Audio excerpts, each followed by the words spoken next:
Today's conversation is about understanding real yoga from the Yoga Sutras. Yoga is all about finding effortlessness in living by understanding the nature of existence and becoming liberated from the stress of me as the doer and accomplisher of things, and realization that one's physical being is only an instrument to fulfill the purpose of the cosmic flow. While yoga as the spiritual principle for the path of self-realization or connecting with the cosmic intelligence perhaps evolved over many thousands of years, the conclusive and comprehensive summary of yoga lies in the Yoga Sutras of Patanjali.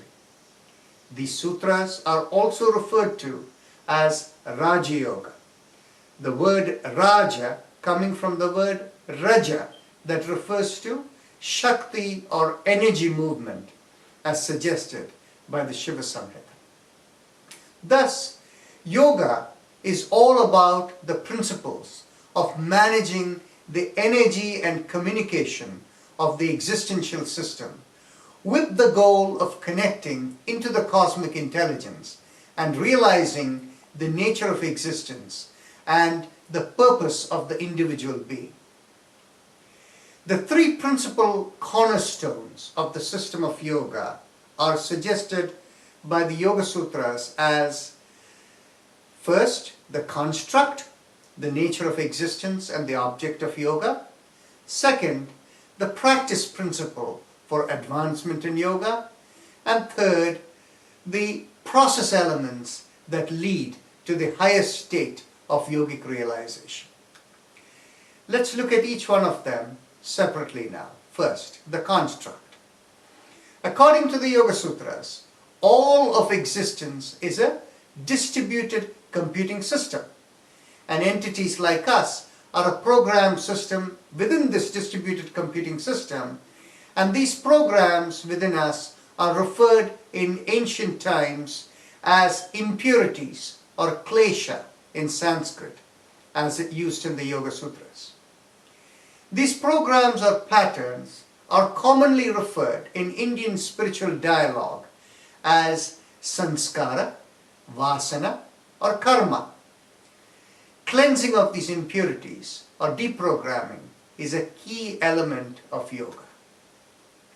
This purification may be understood as the message of all religious traditions within their spiritual content, expressed in different ways suited to the culture and approaches of the geography and times. For example, in Christianity, it is said that all people are born as sinners and the objective is to be saved from it.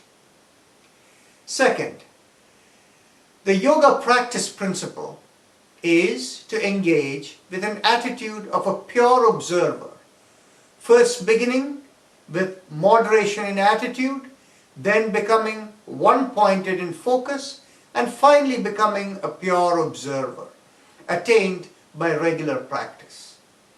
The regularity in practice is said to culminate in the formation of a new pattern, understood in modern medical terms as formation of new neurons resulting from neuroplasticity that makes one's nature that of an observer.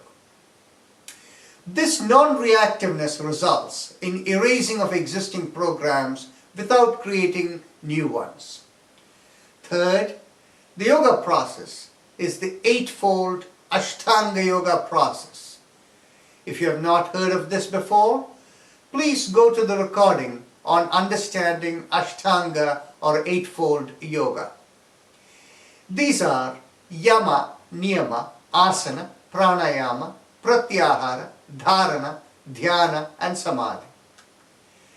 While some of these 8 elements may have sequential implications, for example, asana preparing for pranayama, as one of the sutras note, or pranayama making one ready for dharana, none of the elements are to be thought of as quantifiable in magnitude whose threshold needs to be crossed before entering the next element. In fact, asana, pranayama, pratyahara, dharana and dhyana can be thought of as corresponding to 5 types of yoga exercise elements: physical, breath, vibration, thought and pure observation exercises. That is expressed in the Life in Yoga approach. If these 3 principal cornerstones of yoga are thought as 3 sides of a triangle, the advancement is measured upward in the 3rd dimension from the flat surface. The attainment of the highest level of yoga will be the tip of the triangular based pyramid, while the Ashtanga Yoga process in reality assumes and implicitly incorporates the 1st and 2nd cornerstones. Separating the first 2 is helpful in many ways to understand the core of yoga, and also in terms of application to observed phenomenon in clinical research, the parasympathetic response. Thus understood, yoga is one, although in the world different schools like to use their own names as if they were the real yoga and confuse everyone.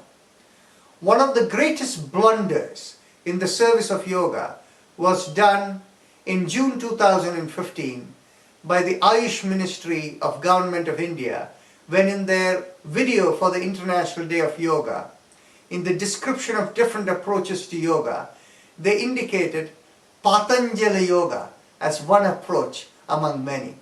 The reality is there is only one yoga, and that is the Patanjali's Yoga or Patanjali Yoga described in the Yoga Sutras.